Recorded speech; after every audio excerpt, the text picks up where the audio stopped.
Hello, Wiseners of the world, and welcome back to another episode of Get Your Impact here on Images of Gaming with me, your host Natas, and we're going to look at Sayu's storyline today. But first, I'd like to remind you to hit that like button and to subscribe if you're not already subscribed. Helps a lot. Check out our social links down in the description of the video below, and let's get started.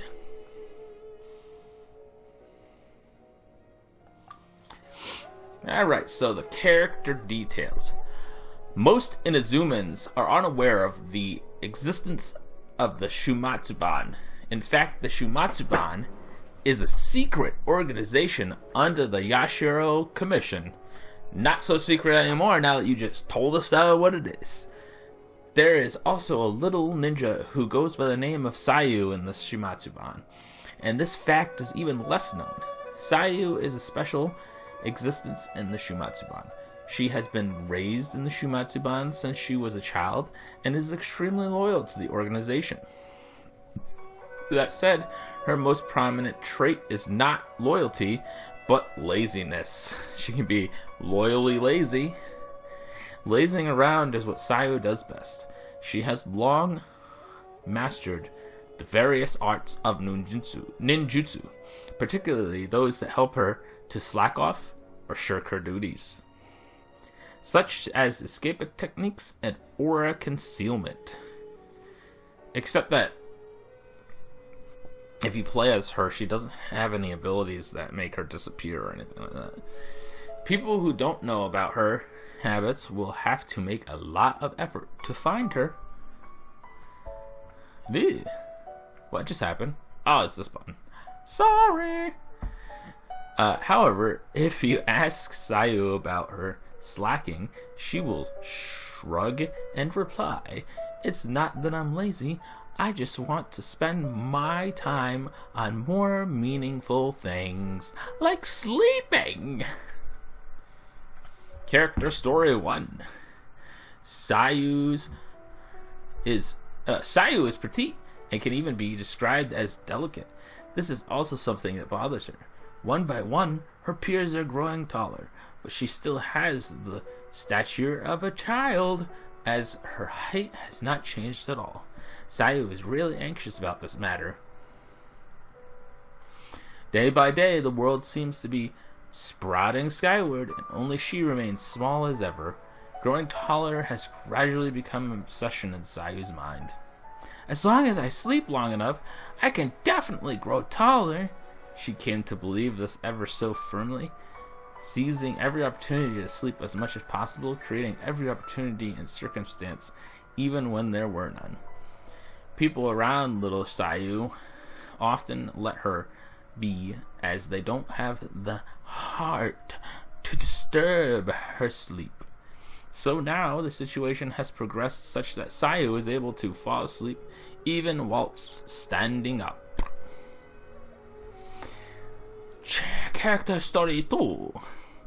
The ninjutsu that Sayu has learned is not very powerful in combat, but it is pretty powerful in combat, but it is quite useful in the matter of slacking off. She's extremely skilled at hiding and covering her tracks, and is an expert in this area. Therefore, if she has the intention to hide, ordinary people absolutely cannot find her. However, even the most ingenious puzzle have answers, and even the most elusive treasures have clues for people to find them. This also holds true for Sayu. After spending enough time with Sayu, one will understand her habits and preferences. Trying to find her doesn't seem so difficult anymore. For example, if you go to Seiyu's room early in the morning and lift the covers, the odds are that you will find her in bed. At noon, you can check out the trees near the shrine, and who knows, you may find something unexpected. It will be more challenging to find Sayu at night, but it's a good idea to go to her house and wait for her to emerge. However, please remember not to disturb Sayu, who is busy growing taller, unless it is absolutely necessary. Even gentle rabbits bite when provoked, let alone Seiyu. Character Story 3! That said, finding Seiyu doesn't mean that she can be put to work quietly. Moreover, Seiyu's work at the Shumatsuban is not that of a fixed daily routine, but missions that pop up if and as needed, and so this happens when new missions are assigned. You won't see hide nor tail of her. By the time she has been found, and with much effort, a more suitable person has been assigned for the mission, and in case there is no other suitable candidate other than Seiyu, all the more she will try to slip away so as to not be overwhelmed by the mission. It's just that if Seiyu used her ninjutsu to work hard, she would have had great accomplishments in the Shumatsuban. Except that the only time in the storyline, other than her character storyline, because I haven't done that at this point in time, that she's done a mission, she successfully did the mission, and she didn't shirk it. So I don't understand. What? Character Story 4. Seiyu is the last successor to the ninjutsu art. Yoo-hoo art. I want a yoo-hoo. In this school of ninjutsu, which is known for teasing its enemies, Seiyu has learned only ninjutsu such as escape and clone techniques, except that I don't see a clone technique in her repertoire of abilities. These ninjutsu are little use in actual combat, but have an undeniable aesthetic flair. Don't tell clone techniques that they don't have any use to Naruto. So, amongst falling leaves, a silhouette vanishes in a flash. A gentle breeze blows, and a kite suddenly appears on the ground. The incredible scene is comparable to an artistic performance. Thus, whenever there is a festival, Seiyu will be invited by various parties to perform her mysterious ninjutsu. If it's Yoimiya who's searching for her, Sayu can still find ways to hide. But if the person in question is Lady Guji, yay, resistance is futile for Seiyu. Clone techniques do something to fool Lady Guji's sharp eyes and aura concealment doesn't help Seiyu at all in escaping from the lady's grasp. Running for the hills is even less feasible and might even risk angering the lady.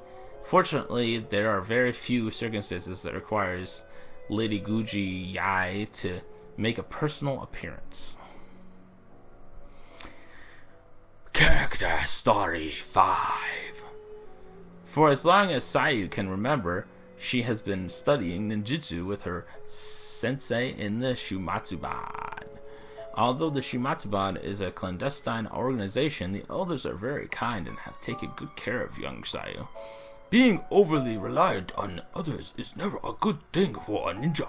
After Sayu had reached a bottleneck in learning ninjutsu, her sensei observed her situation and thought thusly. As the years passed, Sayu grew steadily.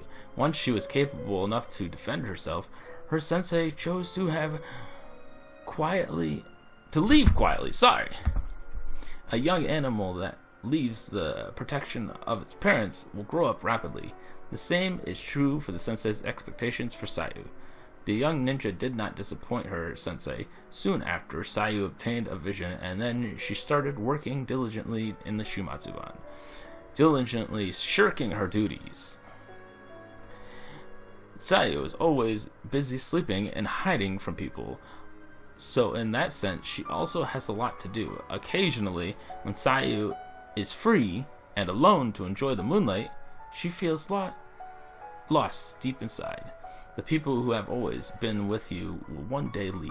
Is this how life is meant to be? But perhaps someday in the future I will also meet the person who will always be with me. Pondering the matter, the little ninja fell asleep again. Mini Mujina! Sayu's outfit is said to be a gift from her sensei. The style references the form of a small animal. The Mujina and Sayu's favorite colors were also specially chosen for it. It is light and flexible, thus making it suitable for a ninja. Sayu is especially fond of the huge hood, as it brings about a sense of security. The long tail is designed for Sayu to maintain balance on the branches. As for the only drawback, this outfit probably looks too much like a tanuki, and Sayu often gets misunderstood because of it. Initially, she would seriously explain to the other party that, "I'm not a tanuki, I'm Sayu." However, over time, similar incidents have occurred too many times, and Sayu now bears a grudge against tanuki. Nowadays, if such situation happens again, Sayu will pout in anger.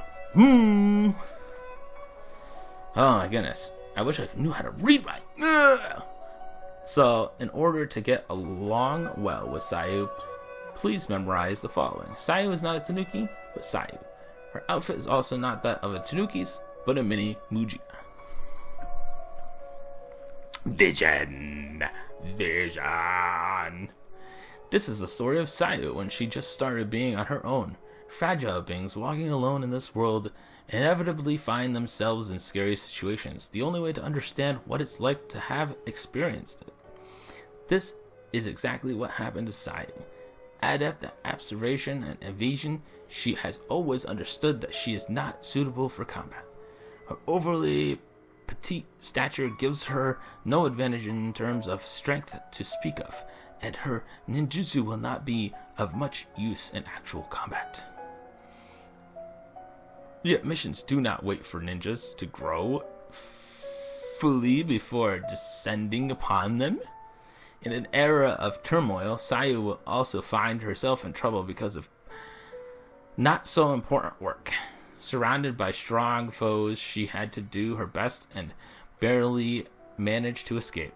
It cost her almost everything to bring the information back safely. Exhausted and wounded, Sayu was about to faint, but only one thing lingered in her mind. It's not only strong brute force that can overpower everything. The weak have their own way of surviving. It's because you're weak that you can notice those unseen moments that change your fate. The chances of escaping from here are slim, but that's what my impulse is for. The moment the leaves fell, she disappeared. All her pursuers were incredulous. The tiny ninja disappeared as if she were dust in the wind. The next morning, Seiyu struggled to get up and found that the ninja pack strapped to her leg had long since disappeared. However, a surprising object appeared in the same place instead, a vision gleaming in the sunrise.